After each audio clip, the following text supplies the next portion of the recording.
অনেকে আমাকে জিজ্ঞাসা করেছো যে আপু আপনি আপনার গাছে কি ব্যবহার করেন যে এত বেশি ফলন হচ্ছে। অনেকে স্ট্রবেরি গাছ লাগিয়েছো কিন্তু ভালো ফলন পাচ্ছ না, আর সেই কারণেই তোমাদেরকে এই ভিডিওটি করে দেখানো। তো চলো আমি কি করি সেটাই তোমাদেরকে দেখাবো। এটা হচ্ছে একটি গোবর সার, আর এই গোবর সারটি হচ্ছে একদম কাঁচা রয়ে গেছে।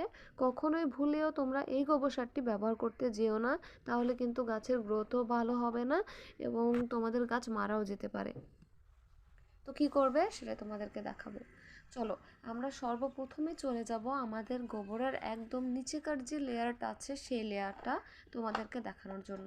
এখানে 1 বছর পুরনো একটি গোবর সারের লেয়ার, মানে সর্বপ্রথম যে গোবর সারগুলো ফেলা হয়েছে সেগুলো কিন্তু একদম কালো কুচকুচে হয়ে গেছে এবং সেগুলো ঠান্ডা হয়ে গেছে।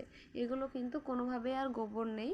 তো এইটাই কিন্তু তোমাদেরকে 4 ভাগের মধ্যে 3 ভাগ গোবর সার আর 1 ভাগ মাটি দিয়ে মাটিটাকে তৈরি করার পর স্ট্রবেরি গাছ লাগিয়ে দাও। আর কোনো কিছু দেওয়ার প্রয়োজন নেই। 3-4 দিন অন্তর একটু করে গাছের গোড়ায় জল দিয়ে দিবে। গাছে কিন্তু বেশি মাত্রায় জল দিলে গাছের গোড়া পচে যেতে পারে। তো আমার মতো এরকম বেশি বেশি ফলন পাও আর এনজয় করো। সো ভিডিওটি যদি ভালো লেগে থাকে অবশ্যই লাইক শেয়ার সাবস্ক্রাইব করে আমার পাশে থাকবে এবং ভিডিওটি বেশি বেশি করে শেয়ার করবে।